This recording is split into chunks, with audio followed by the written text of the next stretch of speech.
نکلا. آپ راستے کے کنارے جا کر کے کھڑے ہو گئے کہ کسی مہمان کو لاؤں گا بلا کر کے، اس لیے کہ مجھے بھی بھوک لگ رہی ہے، مہمان ساتھ میں کھانا کھائے گا. تو پیارے آؤ اس کو سمجھ لیں، مہمان کی اتنی بڑی فضیلت کیوں ہے، مہمان کا اتنا بلند بالا مقام کیوں ہے.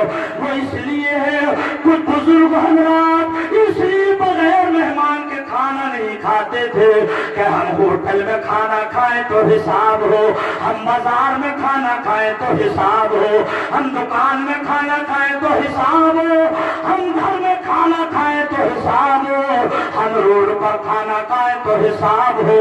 لیکن نبی فرماتے ہیں وہ کھانا جو تم نے گھر میں دسترخوان بچھا کر کے مہمان کے ساتھ کھایا ہوگا، اس کھانے کا حساب تم سے نہیں لیا جائے گا. اتنی بات. اور ایک روایت میں نے کہ یہ بھی پڑھا ہے، بازار میں کھانا کھاؤ تو حساب ہو، دکان میں کھانا کھاؤ تو حساب ہو، لیکن وہ کھانا جس کو تم نے اپنے گھر میں بیٹھ کر کے کھایا ہوگا، دسترخوان بچھا کر کے کھایا ہوگا، اور کسی چھوٹے بچے کو ساتھ میں لے کر کے کھا لیا ہوگا، اس کھانے کا حساب تم سے نہیں لیا جائے گا. کبھی ہم نے عادت بنائی بچوں کو ساتھ میں لے کے کھانے، اگر کھاتے ٹائم بچہ آ جائے تو دماغ گرم ہو جاتا ہے، کچھ لوگوں کا ٹیمپریچر بڑھ جاتا ہے، اس کا منہ دھولا نہیں، اس کی ریٹ صاف نہیں، اس کا تھوک صاف نہیں، لے جاؤ اس کو. پیارے اس بچے کا شکریہ ادا کر کے اس نے تیرے ساتھ کھانا کھا کر کے حساب دینے سے بچایا، تو حساب سے بچ گیا، ورنہ تجھے حساب دینا پڑتا. تو یہ چند عادتیں اپنے اندر شامل کرو، ان سے گھر میں برکت ہوتی ہے. تو حضرت ابراہیم علیہ السلام راستے کے کنارے کھڑے ہیں، کسی مہمان کی تلاش میں ہے، کوئی مہمان ملے گا تو گھر لے کر کے آؤں گا، ساتھ میں کھانا کھاؤں گا. اب پیارے مہمان بھی ملا تو کیسا، کیا دیکھا آپ نے؟ ایک شخص راستے سے گزرا ہوا جا رہا تھا، عمر دراز تھا، 70-80 سال کی عمر تھی. حضرت ابراہیم علیہ السلام فرماتے ہیں میں نے ان سے کہا کہ چلیے میرے ساتھ چلیے، میں مہمان کی تلاش میں ہوں اور آپ میرے مہمان ہیں، چلیے گھر کھانا تیار ہے، میں آپ کے ساتھ کھانا کھاؤں گا، آپ کو اپنے ساتھ کھلاؤں گا. عزیزان گرامی، نہ جا ظاہر پرستی پر اگر کچھ علم دانش ہے، نہ جا ظاہر پرستی پر اگر کچھ علم دانش ہے، چمکتا جو نظر آتا ہے سب سونا نہیں ہوتا. پیارے کسی کے ڈھنگ کو دیکھ کر ایک دم دھوکہ نہ کھاؤ، کسی کے لباس کو دیکھ کر کے دھوکہ نہ کھاؤ. اگر کوئی دروازے پر سائل آ جائے اسے بغیر ضرورت کے جھڑکو مت، اس سے بحث نہ کرو، جو دینا ہے دے دو، نہیں دینا ہے کسی طریقے سے معذرت چالو، لیکن اس سے بحث نہ کرو. حضرت ابراہیم علیہ السلام اس مہمان کو لے کر کے گھر آئے، ہاتھ دھلوائے، دسترخوان لگایا، اس پر کھانا لگایا. فرماتے ہیں اے بزرگوار، اللہ کے نام سے کھانا کھانا شروع کر دو، اللہ کے نام سے کھانا شروع کرو. جب آپ نے اتنا فرمایا تو شخص کہنے لگا اللہ کے نام سے کھانا شروع کرو. کہاں اللہ کے نام سے شروع کیجئے؟ کہنے لگا معاذ اللہ میں اللہ کو نہیں مانتا، میں تو بتوں کا پجاری ہوں، بت میرے معبود ہے، میرے خدا ہے، میرے بھگوان ہے. آپ نے فرمایا یہ ابراہیم خلیل اللہ کا دسترخوان ہے، اللہ کے نام سے تمہیں کھانا کھانا شروع کرنا پڑے گا. کہنے لگا نہیں، چند لقموں کے لیے، چند ٹکڑوں کے لیے میں اپنے بتوں کے ساتھ بے وفائی نہیں کر سکتا، میں اللہ کے نام سے کھانا کھانا شروع نہیں کروں گا. تو آپ نے فرمایا تو اللہ کے نام سے کھانا کھانا شروع نہیں کرے گا تو میں پھر تجھے کھانا نہیں کھلاؤں گا. جب آپ نے اتنا فرمایا وہ دسترخوان سے اٹھ کر کے چلا گیا۔ دل کی ڈائری پر نوٹ کریں، اس کو سمجھنے کے لیے تھوڑی سی عقل کی ضرورت ہے۔ آج لوگ ذرا سی بات میں اکڑ جاتے ہیں، اٹھ جاتے ہیں۔ ابھی دسترخوان سے اٹھ کر وہ گیا ہی تھا، اللہ تبارک و تعالیٰ کا حکم ہوتا ہے جبرائیل جاؤ ہمارے ابراہیم کے پاس جاؤ اور جا کر کے یہ کہنا ہے حضرت ابراہیم اللہ تبارک و تعالیٰ آپ کو سلام فرماتا ہے اور بعد سلام کے یہ پیغام دیتا ہے کہ ابراہیم اللہ تعالیٰ کا حکم ہے کہ تم نے ایک اس کے بندے کو ناراض کر دیا۔ حضرت جبریل امین آئے، آنے کے بعد میں سلام کہا، بڑا سلام کے یہ پیغام دیا۔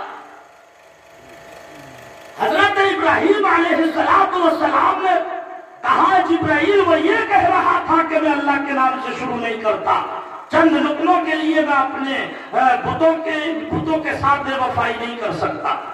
حضرت جبریل کہتے ہیں اللہ کے پیغمبر اللہ تبارک و تعالیٰ کا یہی حکم ہے، جاؤ تلاش کر کے لاؤ۔ حضرت ابراہیم علیہ السلام گئے، دیکھا تو شخص پہاڑی پر چڑھ رہا تھا، جلدی سے آپ نے آواز دی اے میاں چلو جلدی واپس چلو، کھانا ٹھنڈا ہو رہا ہے، کھانا ٹھنڈا ہو رہا ہے، چلو واپس چلو کھانا کھاؤ۔ وہ شخص پیچھے کو مڑ کر کے دیکھا، دیکھ کر کے کہنے لگا اے ابراہیم ابھی تھوڑی دیر پہلے تو آپ کا مزاج بڑا سخت تھا، بڑا کڑوا تھا، اتنی ہی دیر میں کیا ہو گیا؟ آپ کے مزاج میں یہ ملامیت کہاں سے آ گئی، یہ نرمی کیسے آ گئی؟ عزیزان گرامی آپ نے فرمایا اے بزرگوار اے میاں سن لو، اللہ تبارک و تعالیٰ نے ایسے ایسے یہ پیغام بھیجا ہے، تو واپس تو آ گیا لیکن کہنے لگا ابراہیم سن لو ابھی بھی میری وہی شرط ہے کہ میں اللہ کے نام سے شروع نہیں کروں گا۔ شرط میری وہی ہے، اللہ کے نام سے شروع نہیں کروں گا۔ پہلے تقدیر سمجھنے کی کوشش کریں، اللہ تعالیٰ کو جو مانتا ہے اللہ تعالیٰ اسے بھی روزی دیتا ہے، اور جو نہیں مانتا اسے بھی روزی دیتا ہے۔ آج ہم اور آپ تھوڑی تھوڑی سی بات پر بڑے گھمنڈی بن جاتے ہیں، ارے ہم نے فلاں کا پیٹ بھرا دیا، ہم نے فلاں کا پیٹ بھرا دیا، ہم نے اتنوں کا پیٹ بھرا دیا۔ نہیں، عزیزان ملت اسلامیہ، اپنی کمائی اور اپنے روپے پیسے کے اوپر ہو تو آدمی کسی کو ایک پیالہ پانی نہیں پلا سکتا، کسی کو ایک چائے نہیں پلا سکتا۔ حضرت ابراہیم علیہ السلام تھوڑا سا پنکھا اٹھاؤ، آواز ڈاؤن ہو گئی، اس کا مطلب یہ پھیپھڑے پاس ہوتا ہے۔ ہاں میں دیکھ رہا ہوں کہ 10 منٹ کا آواز ڈاؤن کیسے ہوئی، ذرا بچل کر بولیے سبحان اللہ۔ حضرت ابراہیم علیہ السلام فرماتے ہیں اے میاں اسی وحدہ لا شریک کا پیغام آیا ہے، ایسے ایسے بات ہے۔ عزیزان گرامی کہتے ہیں میں اس لیے تمہیں بلانے کے لیے آیا ہوں، اب تم اس وحدہ لا شریک کا نام لینا یا مت لینا، لیکن میں تمہیں کھانا کھلا کر کہیں بھیجوں گا۔ اتنا ہی کہنا تھا، دل کی دنیا بدل گئی، آنکھوں سے آنسو نکل پڑے، رونے لگا، اتنا رویا کرتے کا دامن آنسوؤں سے تر ہو گیا۔ کہنے لگا اے اللہ کے پیغمبر، اے حضرت ابراہیم خلیل اللہ، اگر یہ بات ہے تو میں کھانا بعد میں کھاؤں گا، پہلے مجھے اپنے رب کا غلام بنا دو۔ اب میں کھانا بعد میں کھاؤں گا، پہلے آپ اپنے رب کا مجھے غلام بنا دو، میری دل کی دنیا بدل دو۔ عزیزان ملت اسلامیہ تو کسی کو دیکھ کر حیران نہ ہو، میرا وحدہ لا شریک ہے۔ جانتے ہو جس وقت حضرت ابراہیم خلیل اللہ نے جب یہ کہا تھا بارے الہ، وہ تیرا نام سے شروع کرنے کو منع کر رہا تھا، میں نے اس لیے کھلانے کو منع کر دیا۔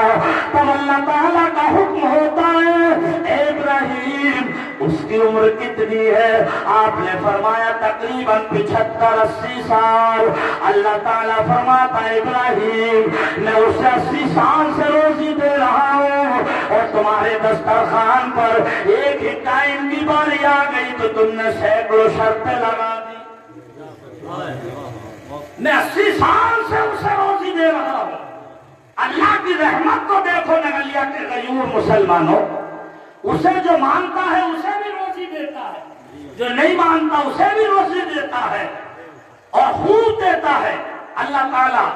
اچھا آپ کہو گے کہ صاحب اس کی میں پہچان کیا ہے کہ ہم سے ہمارا رب ناراض ہے؟ تو ان علماء کرام سے پوچھو، اللہ تعالیٰ جب کسی سے ناراض ہوتا ہے، خدا نہ کرے وہ کسی سے ناراض ہو جائے، وہ ناراض ہو گیا تو پھر سامنے حال کون ہوگا؟ جب وہ کسی سے ناراض ہوتا ہے تو اس کا پانی نہیں چھینتا، اس کا آرام نہیں لیتا، اس کا چین نہیں لیتا، اس کی روزی روٹی نہیں لیتا، اس کی کمائی نہیں چھینتا، بلکہ اللہ تبارک و تعالی جس سے ناراض ہوتا ہے اس سے سجدوں کی توفیق چھین لیتا ہے، اس سے نیکیوں کی توفیق چھین لیتا ہے۔ جب تمہیں لگے کہ میرا نماز میں من نہیں لگ رہا ہے، میں نماز نہیں پڑھ رہا ہوں، سمجھ لو میرا رب مجھ سے ناراض ہے۔ اب وہ لوگ اپنی زندگی کا سروے کریں جو 8-8 دن کی گور مارا، 10-10 دن مسجد میں نہیں جا رہے، اور جتنے نہیں جا رہے اتنی جم کے بریانی، قورمہ، روٹی، یہ اور وہ۔ اللہ والوں کی تاریخ کا مطالعہ کرو، اگر کسی وجہ سے آنکھ نہ کھلی، نماز قضا ہو گئی تو اس دن کھانا نہیں کھاتے تھے۔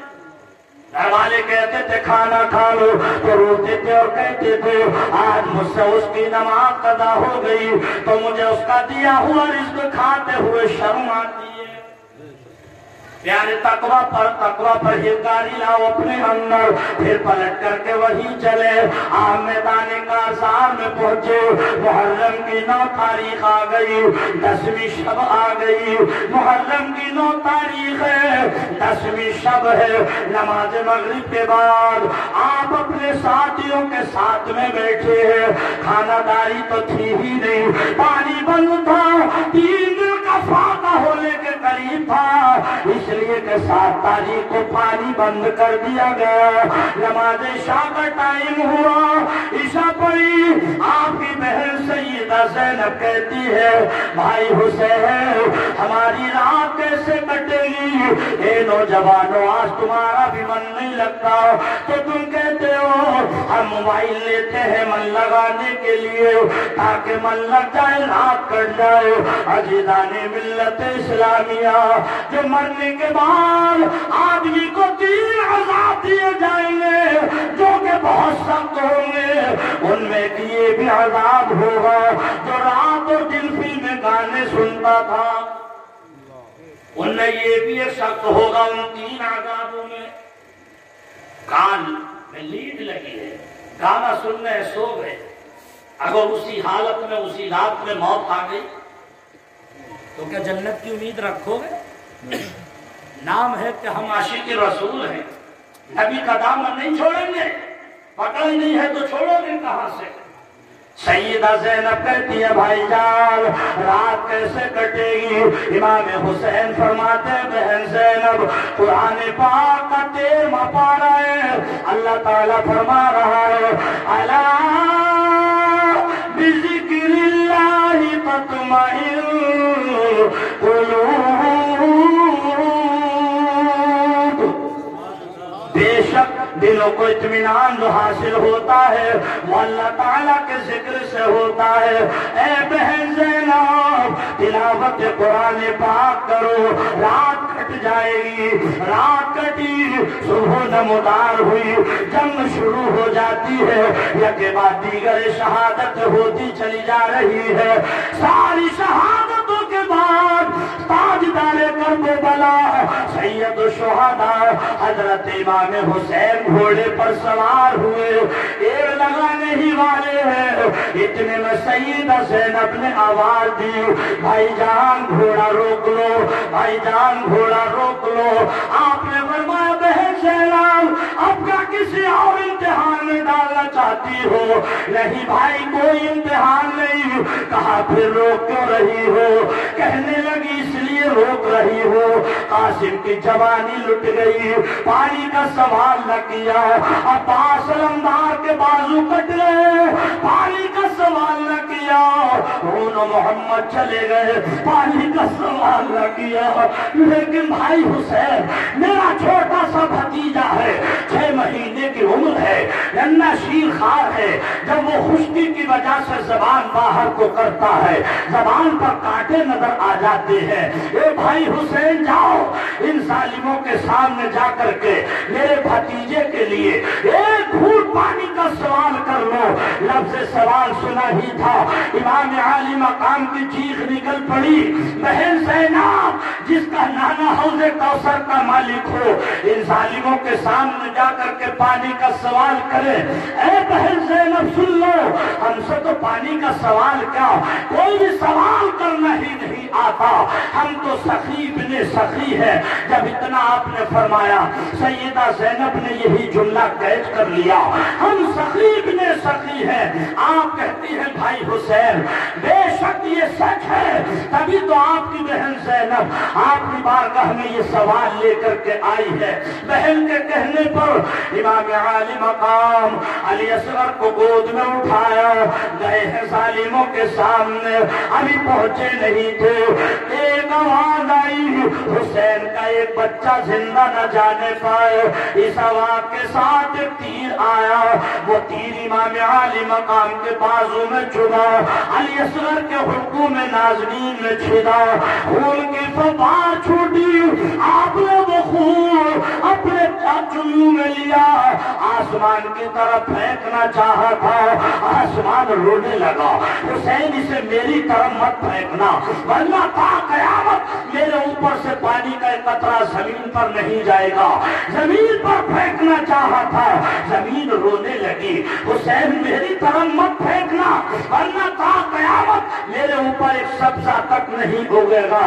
جشن سال ثواب میں آنے والوں، تاریخ بتاتی ہے آپ نے وہ خون اپنے چہرے پر مل لیا، رب کی بارگاہ میں ہاتھ اٹھائے، کہا مالک و مولا تو عالم الغیب والشہادہ ہے، تو شیء قدیر ہے، ہر ممکن شے پر قادر ہے، تو جانتا ہے میں نے اپنے نانا جان کی امت کی خاطر اپنے 6 مہینے کے بچے کی قربانی کو بھی پیش کر دیا ہے، علی اصغر کی شہادت ہو چکی ہے۔ میں کہتا ہوں پیارے، اگر کسی کا شیر خار بچہ انتقال کر جائے، علی اصغر کا تصور کر لینا تم کو صبر آ جائے گا۔ اگر کسی کا جوان بیٹا انتقال کر جائے، علی اکبر کا تصور کر لینا صبر آ جائے گا۔ آپ معمولی ہم سمجھ رہے ہیں بھولا بھائی کے پاس، یقین جانے یہ ان کے دل سے پوچھو، ان کے مزاج سے پوچھو، ان کے گھر والوں سے پوچھو کیا گزر رہی ہے ان کے دل پر۔ لیکن میں ان سے کہوں گا بھائی صاحب علی اکبر کی شہادت کا تصور کر لو، اللہ تمہیں صبر عطا فرمائے گا۔ چلے ہیں علی اصغر کو لے کر کے، جا کے خیمے میں ابھی لٹایا ہی تھا، اتنے میں سیدہ زینب آ گئی، بھائی جان کیا میرا بھتیجا پانی پی آیا ہے، کیا میرے بھتیجے کو پانی پلا لائے ہو؟ آپ رونے لگے۔ کسی نے کہا تھا جو زینب نے پوچھا کہ کیا ہو گیا ہے، تو شبیر بولے ابھی سو گیا ہے، اسے مت جگانا، اسے مت رلانا، اسے مت جگانا، اسے مت رلانا، یہ پی کر کے کوثر کا جام آ رہا ہے، اسے مت جگانا، اسے مت رلانا، یہ پی کر کے کوثر کا جام آ رہا ہے۔ برادران ملت اسلامیہ، آخر میں حضرت امام عالی مقام خود گھوڑے پر سوار ہوئے اور میدان کارزار میں پہنچے۔ کتنے یزیدیوں کو واصل جہنم کر دیا ہے، آپ کے جسم مبارک پر 68 زخم آئے، تلوار نہ رکی، 69 آئے، تلوار نہ رکی، 70 آئے، تلوار نہ رکی، 71 زخم آئے۔ اچانک یزیدی تھرانے لگے، کانپنے لگے، چاروں طرف سے آوازیں آنے لگی، حسین تلوار کو روک لو۔ میرے امام نے فرمایا ظالموں، جس کے تلوار کو لاڈلی سکینہ کی پیاس نہ روک سکی تم کیا روک سکتے ہو؟ جس کی تلوار کو شہربانوں کا پیار نہ روک سکا تم کیا روک سکتے ہو؟ جس کی تلوار کو زین العابدین کا بخار نہ روک سکا تم کیا روک سکتے ہو؟ جس کی تلوار کو عباس علمدار کے کٹے ہوئے بازو نہ روک سکے تم کیا روک سکتے ہو؟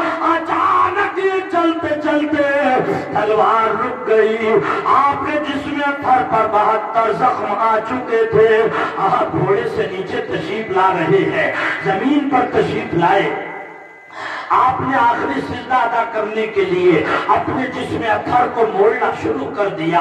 ہم نے عالم تصور میں سوال کیا تھا آقا حسین، انسان نماز پڑھے، نماز کی حالت میں قیام کرنا بھی عبادت ہے، نماز کی حالت میں رکوع میں جانا بھی عبادت ہے، نماز کی حالت میں قاعدے میں بیٹھنا بھی عبادت ہے، نماز کی حالت میں سلام پھیرنا بھی عبادت ہے، مگر آقا حسین آپ سجدے کے لیے ہی سر کو کیوں موڑ رہے تھے؟ کیا وجہ تھی، کیا حکمت تھی؟ فرماتے ہیں لوگوں سن لو، انسان نماز پڑھے، نماز کی حالت میں قیام کرے، جسم کی حالت لفظ محمد نہیں بنے گی، قاعدے میں بیٹھے جسم کی حالت لفظ محمد نہیں بنے گی، سلام پھیرے جسم کی حالت لفظ محمد نہیں بنے گی، مگر جب سجدہ کرتا ہے جسم کی حالت لفظ محمد بن جاتی ہے۔ اور حسین کی یہی تمنا تھی کہ تلاوت ہو قرآن پاک کی، سجدے میں سرخم ہو، تلاوت ہو قرآن پاک کی، سجدے میں سرخم ہو، محمد یا محمد کہتے کہتے دم نکل جائے۔ میرے امام پاک نے سر کو سجدے میں رکھا، مدینہ منورہ کی طرف چہرہ کیا تھا، کہا تھا امی جان دیکھ لو، سن لو، تمہارے لال نے کبھی وعدہ کیا تھا امی جان اگر وقت آیا تو تمہارے سجدے کی جوڑ تمہارا بیٹا حسین ہی لگا کر کے جائے گا۔ اے امی جان سن لو، تمہارا بیٹا اب اپنے سر کو سجدے میں رکھ رہا ہے، اس کو سجدے میں جاتے ہوئے تو دنیا دیکھے گی، مگر اب سجدے سے سر اٹھاتے ہوئے کوئی نہیں دیکھے گا۔ میرے امام پاک نے سر کو سجدے میں رکھا۔ کسی نے کہا تھا کہ سجدے اوروں نے کیے تیرا نیا انداز ہے، سجدے اوروں نے کیے تیرا نیا انداز ہے، اور تو نے وہ سجدہ کیا جس پر خدا کو ناز ہے۔ میرے امام پاک نے سر کو سجدے میں رکھا، ظالم نے خنجر چلا دیا، سر کو تن سے جدا کر دیا۔ انا للہ و انا الیہ راجعون۔ لوگ کہتے ہیں حسین کا گلا کٹا تھا، مگر عاشقان حسین کہتے ہیں بوسہ گاہ مصطفیٰ کٹی تھی۔ یہ حسین کا وہ گلا تھا جس کو میرے سرکار چوما کرتے تھے۔ عزیزان گرامی، آج تک اسلام کو ہے فخر تیری ذات پر، جان دی بیعت نہ کی لیکن یزیدی ہاتھ پر۔ آپ نے اپنے سر کو سجدے میں کٹا کر کے یہ بتا دیا، نہ مسجد میں نہ بیت اللہ کی دیواروں کے سائے میں نماز عشق ادا ہوتی ہے تلواروں کے سائے میں۔ حسین تمہاری عظمت کو سلام، حسین تمہاری شہادت کو سلام، حسین تمہارے کردار کو سلام، تمہارے اخلاق کو سلام، تمہارے تمام گھر والوں کو سلام۔ نگلیہ عاقل کے بزرگوں، دوستوں، نوجوان ساتھیوں، کام کے حسینی بنو کام کے، اور نمازوں کی پابندی کرو، پڑوسی کے ساتھ حسن سلوک کرو، چھوٹوں پر شفقت کرو، بڑوں کا ادب کرو۔ اور جاتے جاتے درسی انداز میں ایک بات اور بتا دوں، ذرا تڑپ کر کے بولیے سبحان اللہ۔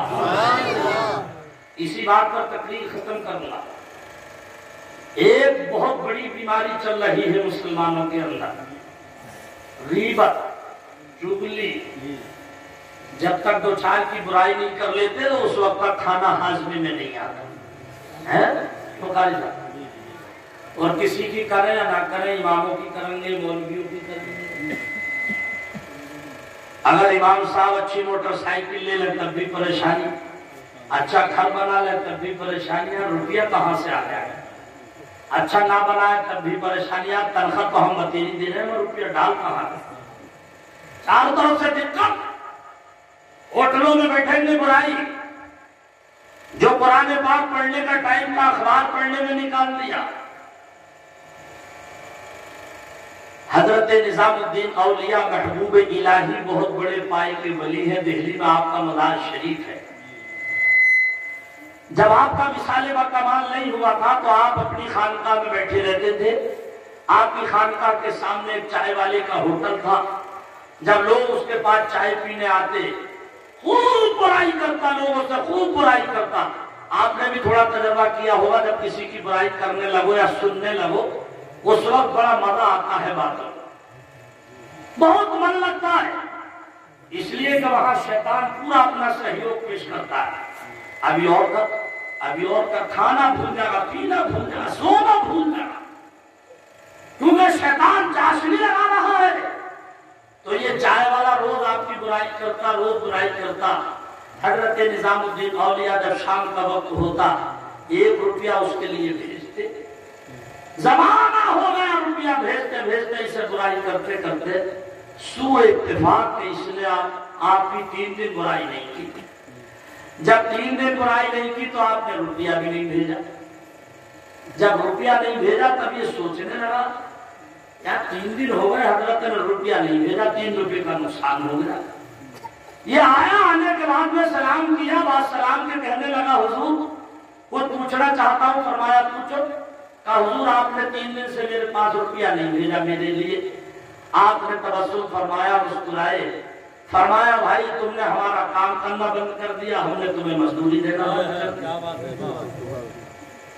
اللہ والوں کی چال دیکھیں، الٹی ہی چال چلتے ہیں دیوان والے عشق، آنکھوں کو بند کرتے ہیں دیدار کے لیے۔ فرماتے ہیں بیٹا تم نے ہمارا کام کرنا بند کر دیا، ہم نے تمہیں مزدوری دینا بند کر دی۔ کہا حضور کون سا کام؟ کہا یاد کرو کوئی کام کرتے تھے؟ کہنے لگا حضور کام تو کچھ نہیں کرتا تھا، صبح سے شام تک آپ کی برائی ضرور کرتا تھا، آپ کی برائی کرتا تھا۔ فرمایا وہی تو ایک کام تھا۔ ارے نانا تو نے سرکار کا فرمان نہیں سنا، جو جس کی پیٹھ پیچھے برائی کرتا ہے، غیبت کرتا ہے، وہ اس کے گناہ اپنے نام اعمال میں لیتا ہے اور اپنی نیکیاں اس کے نام اعمال میں ٹرانسفر کرتا ہے۔ اب تو یہ ہمارا کام کرتا تھا، ہم تجھے تیری مزدوری دیتے تھے، تو نے یہ کام کرنا بند کر دیا، ہم نے روپیہ دینا بند کر دیا۔ مسلمانوں اب یہاں ایک سوال پیدا ہوتا ہے۔ سوال کیا؟ کچھ لوگ کہتے ہیں کہ صاحب جو ہم برائی کر رہے تھے، جس کا ذکر کر رہے تھے، وہ تو اس کے اندر موجود ہے۔ تو علماء کرام سے پوچھو، اس کا جواب اللہ کے رسول صلی اللہ علیہ وسلم کے سامنے بھی یہ بات آئی تھی۔ ایک صحابی کرتے ہیں یا رسول اللہ فلاں آدمی فلاں کی برائی کر رہا تھا، نبی نے فرمایا یہ غیبت ہے، چغلی ہے، برائی ہے، پیٹ پیچھے کرنا برائی۔ وہ کہنے لگے یا رسول اللہ وہ اس کے درمیان، اس کے اندر وہ برائی موجود ہے۔ نبی نے فرمایا تبھی تو غیبت ہے، اور اگر برائی نہیں ہوتی اور پھر کرتا تب تو تہمت ہوتی، جو کہ اس سے بھی بڑھ کر ہے۔ جو کہنا ہے سامنے کہو، پیٹ پیچھے نہ کہو، کیونکہ نبی نے فرمایا الغیبۃ اشد من الزنا، غیبت کا جو گناہ ہے یہ زنا سے بھی بدتر ہے۔ کان کھول کر سن لو عزیزان گرامی، آپ نے بہت اچھا سنا ماشاءاللہ۔ یقین جانے آج نگلی آتے میں بے شمار تقریریں ہو چکی ہیں، آج مجھے بہت من لگا بولنے میں۔ کبھی کبھی ایسا موڈ ہوتا ہے، مجمع ٹھیک مل جاتا ہے تو بہت اچھا لگتا ہے بولنے میں۔ درود شریف پڑھیں، اللہم صلی علی سیدنا مولانا محمد وبارک وسلم، صلاۃ و سلام علیک یا رسول اللہ صلی اللہ تعالی علیہ وسلم۔ ایک شعر پڑھ دو، ایک یا دو، آواز تو بیٹھی ہوئی ہے مگر آواز مت دیکھیے، کلام دیکھیے۔ کہ اندھیروں سے کہہ دو پہنچ جاؤں گا میں، اندھیروں سے کہہ دو پہنچ جاؤں گا میں، چراغے محبت جلاتے جلاتے اندھیروں سے کہہ دو، اندھیروں سے کہہ دو پہنچ جاؤں گا میں، چراغے محبت جلاتے جلاتے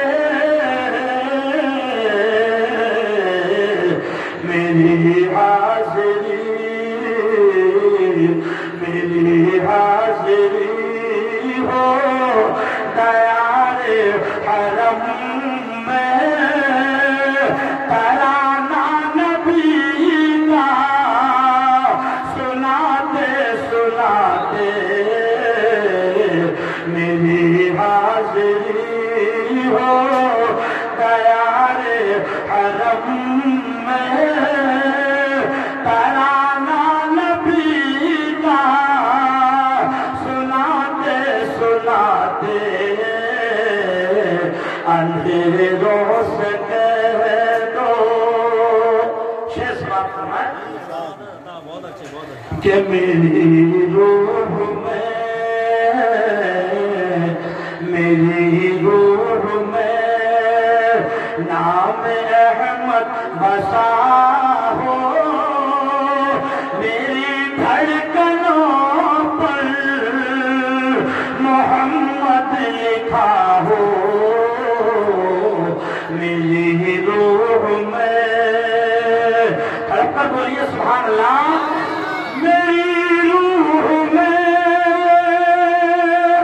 نام احمد بسا ہو، میری دھڑکنوں پر محمد لکھا ہو،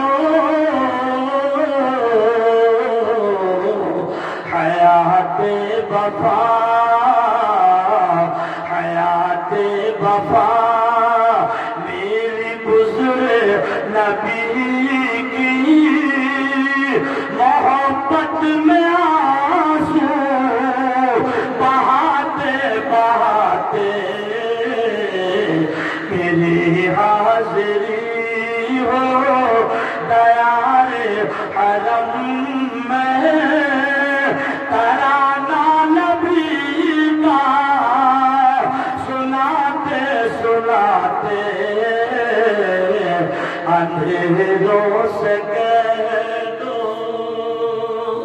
حضرات دوران تقریر اگر کوئی لفظش کوئی گستاخی ہو گئی ہو، میں علماء کرام کو گواہ بنا کر توبہ کرتا ہوں، استغفر اللہ ربی۔